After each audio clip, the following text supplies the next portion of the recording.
നമസ്കാരം. വക്കീലന്മാരും കോടതികളുമാണ് നീതിക്ക് വേണ്ടി പോരാടുകയും യാചിക്കുകയും ചെയ്യുന്ന ഏതൊരു സാധാരണക്കാരന്റെയും അവസാനത്തെ ആശ്രയം എന്ന് പറയുന്നത്. കോടതിയിൽ നിന്ന് പിന്നെ നമുക്ക് നീതി ലഭിച്ചിട്ടില്ല എന്നുണ്ടെങ്കിൽ ഈ ഇന്ത്യ മഹാരാജ്യത്ത് പിന്നെ മറ്റൊരു മാർഗവുമില്ല. അതുകൊണ്ട് തന്നെ നമുക്ക് നീതി ലഭ്യമാകാൻ വേണ്ടി ഏതാണോ കോടതി, അതത് കോടതികളിൽ ഏതെങ്കിലും വിശ്വാസയോഗ്യമായ നമുക്ക് തോന്നിയ ഒരു വക്കീലിനെ നമ്മൾ സമീപിക്കുകയാണ് ചെയ്യുന്നത്. അത് കോടതിക്കും അറിയാം. അതുകൊണ്ട് തന്നെ കൃത്യമായ നീതി സംവിധാനം നടപ്പിലാക്കാൻ വേണ്ടി ഇവിടെ കോടതികൾ ഈ വക്കീലന്മാരെ അംഗീകരിക്കുകയും ഏതാണ്ട് പരിഗണിക്കുകയും ചെയ്യുന്നുണ്ട്. ഒരു കേസ് ഏറ്റെടുത്ത് കഴിഞ്ഞാൽ ആ കേസിന് തന്നെ ഏൽപ്പിച്ചത് ആരാണോ ആ ഏൽപ്പിച്ച ആ കക്ഷിയോടൊപ്പം അതിന്റെ അവസാനം വരെ നിന്നുകൊണ്ട് അവർ ആഗ്രഹിക്കുന്ന വിധത്തിൽ നീതി അവർക്ക് ലഭ്യമാക്കി കൊടുക്കുക, അവരെ രക്ഷിച്ചെടുക്കുക എന്നതാണ് ഏതൊരു വക്കീലിന്റെയും ധർമ്മം എന്ന് പറയുന്നത്. അത് തന്നെയാണ് എല്ലാ വക്കീലന്മാരും ചെയ്തുകൊണ്ടിരിക്കുന്നതും. തന്നെ കേസ് ഏൽപ്പിക്കുന്ന ഏതൊരു കക്ഷിയെയും സഹായിക്കുക എന്ന് തന്നെയാണ് ഏതൊരു വക്കീലിന്റെയും ധർമ്മം.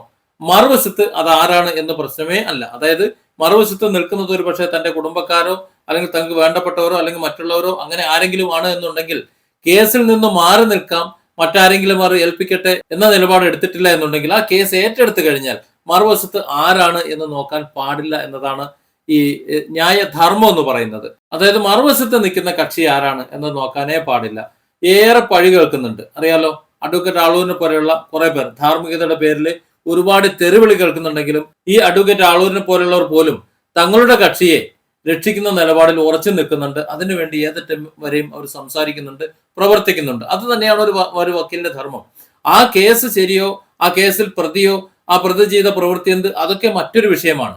ഒരു കക്ഷി തന്നെ സമീപിച്ച് തന്നെ വിശ്വസിച്ച് ഒരു കേസ് ഏൽപ്പിച്ചാൽ ആ കക്ഷിക്ക് രക്ഷ നേടിക്കൊടുക്കുക എന്നത് ആ വക്കീലിന്റെ ധർമ്മമാണ്.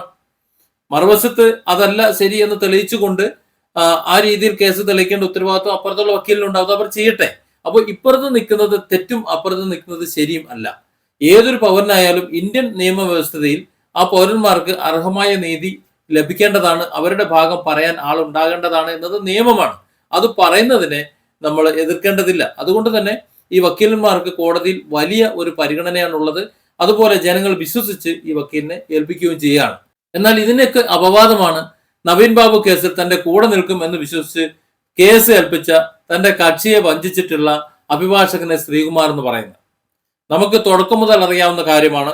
പി ദിവ്യ കേസിൽ ദിവ്യ അറസ്റ്റിലായതിനു ശേഷം ഈ കേസ് ഈ നവീൻ ബാബുവിന്റെ പോസ്റ്റ്മോർട്ടം ആ സമയം മുതൽ ഇങ്ങോട്ട് ഏതൊക്കെ രീതിയിലാണ് അന്വേഷണം നടക്കുന്നത് എന്ന് നമ്മളെല്ലാം ചർച്ച ചെയ്യുന്നതാണ്, ദിനം ചർച്ച ചെയ്യുന്നുണ്ട്.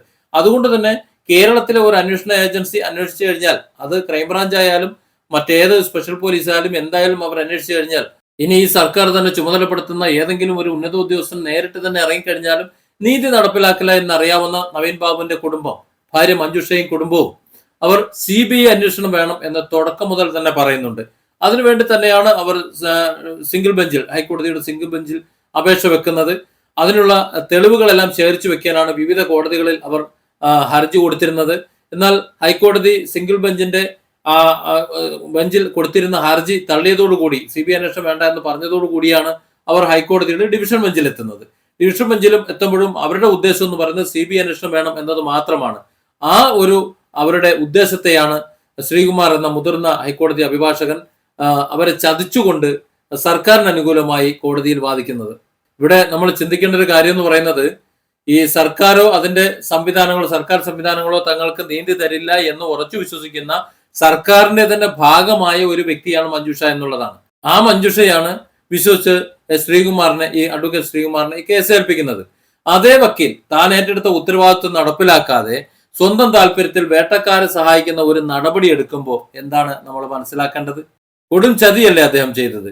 അതായത് മഞ്ജുഷ എണ്ണിക്കൊടുത്ത ശ്രീകുമാർ ആവശ്യപ്പെട്ട ഫീസ്, ആ ഫീസ് വാങ്ങി മടിയിൽ വെച്ചുകൊണ്ട് അഡ്വക്കേറ്റ് ശ്രീകുമാർ കൊടും ചതിയാണ് നവീൻ ബാബുവിന്റെ കുടുംബത്തോട് ചെയ്തത്.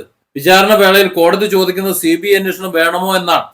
CBI അന്വേഷണമോ അല്ലെങ്കിൽ അതില്ല എന്നുണ്ടെങ്കിൽ ക്രൈംബ്രാഞ്ച് അന്വേഷണം എങ്കിലും വേണം എന്ന് പറയുമ്പോൾ, ക്രൈംബ്രാഞ്ച് അന്വേഷണം മതി എന്ന് പറയുമ്പോൾ എന്താണ് അവർ ഉദ്ദേശിക്കുന്നത്? കേരള സർക്കാരിന്റെ കീഴിൽ സർക്കാരിന്റെ ഭാഗത്തു നിന്ന് നീതി ലഭിക്കില്ല എന്ന് വിശ്വസിച്ചുകൊണ്ടാണല്ലോ CBI അന്വേഷണത്തിലേക്ക് പോകുന്നത്. അപ്പോൾ സർക്കാരിന്റെ കീഴിലുള്ള മറ്റൊരു അന്വേഷണ ഏജൻസി അന്വേഷിച്ചു കഴിഞ്ഞാൽ അതിനേക്കാളും നല്ലത് ഇപ്പോഴത്തെ അന്വേഷണ ഏജൻസി തുടരുന്നതല്ലേ. അപ്പോൾ നവീൻ ബാബുവിന്റെ കുടുംബം ആഗ്രഹിക്കാത്ത, ഒരിക്കലും ആവശ്യപ്പെടാത്ത, എന്നാൽ അതേസമയം സർക്കാരിനെ സഹായിക്കുന്ന, നവീൻ ബാബുവിന്റെ കുടുംബത്തിന് പ്രതികൂലമായി ബാധിക്കുന്ന ഒരു വാദഗതി എസ് ശ്രീകുമാർ കോടതിയിൽ വാദിക്കുമ്പോൾ അത് നവീൻ ബാബുവിന്റെ കുടുംബത്തിന്റെ ഫീസ് വാങ്ങിക്കൊണ്ട് നവീൻ ബാബുവിന്റെ കുടുംബത്തിന്റെ പ്രതിനിധിയായി വാദിക്കുമ്പോൾ എന്താണ് കേരള ജനത അല്ലെങ്കിൽ മനസ്സിലാക്കേണ്ടത്? തങ്ങളെ ഏൽപ്പിച്ച വക്കീൽ തങ്ങളെ വഞ്ചിച്ചു എന്ന് നവീൻ ബാബുവിന്റെ കുടുംബം കഴിഞ്ഞ ദിവസം പറഞ്ഞത് നമ്മൾ കണ്ടു. ഏതായാലും നവീൻ ബാബുവിന്റെ കുടുംബം നാളെ തിങ്കളാഴ്ച ഈ വക്കാലത്ത് ഒഴിഞ്ഞുകൊണ്ട് അഡ്വക്കേറ്റ് ശ്രീകുമാറിന്റെ വക്കാലത്ത് ഒഴിഞ്ഞുകൊണ്ടുള്ള അഫിഡവിറ്റ് ഹൈക്കോടതിയിൽ കൊടുക്കുന്നുണ്ട്. പക്ഷെ ഹൈക്കോടതി അത് സ്വീകരിക്കുമോ, എന്ത് നിലപാടാണ് ഹൈക്കോടതി എടുക്കുക എന്നത് കണ്ടറിയണം. വാദമെല്ലാം പൂർത്തിയായി വിധി പറയാൻ കാത്തുവച്ചിരിക്കുകയാണ്. ഇവിടെ ഏറ്റവും കൂടുതൽ ശ്രദ്ധിക്കേണ്ട മറ്റൊരു കാര്യം എന്ന് പറയുന്നത് നവീൻ ബാബുവിന്റെ കുടുംബം ഇത് പച്ചയ്ക്ക് വിളിച്ചു പറഞ്ഞതോടെ, അതായത് തങ്ങളുടെ വക്കീൽ തങ്ങളുടെ ആവശ്യപ്രകാരമോ അല്ല തങ്ങൾക്കെതിരെയാണ് കേസ് നടത്തുന്നത്, പ്രതിഭാഗത്തിന് സഹായിക്കുകയാണ് എന്ന് മനസ്സിലായപ്പോൾ, ആ രീതിയിൽ സഹായിക്കുകയാണെന്ന് വിളിച്ചു പറഞ്ഞപ്പോൾ ധാരാളം പേർ രംഗത്ത് വരണം. അതിലൊരു പ്രധാന കക്ഷിയാണ് അട്ടപ്പാടി, അറിയാമല്ലോ, ആദിവാസി വിഭാഗം ഒരു മധു കൊല്ലപ്പെട്ട കേസ്.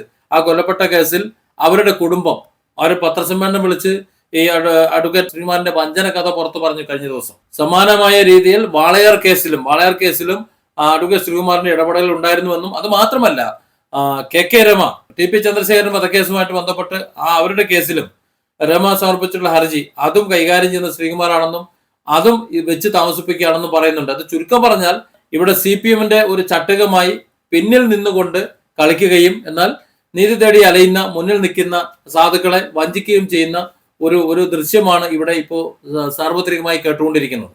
ഇവിടെ എന്ത് ചെയ്യും? ഇവിടെ സാധാരണക്കാർ മാത്രമല്ല സ്വാധീനമുള്ളവരും എന്ത് ചെയ്യും? സാധാരണക്കാരായാലും സ്വാധീനമുള്ളവരായാലും കോടതിയെ സമീപിക്കുമ്പോൾ ഏതെങ്കിലും ഒരു വക്കീലിനെ, അതും പ്രഗത്ഭനായ സീനിയറായ ഒരു വക്കീലിനെ സമീപിക്കുക സ്വാഭാവികം. അത് തങ്ങൾക്ക് നീതി നേടിത്തരും എന്ന് കരുതി തന്നെയാണ് കയ്യിലുള്ള പണമെല്ലാം കൊടുത്ത് അവരെ അതിന് ചുമതലപ്പെടുത്തുന്നത്.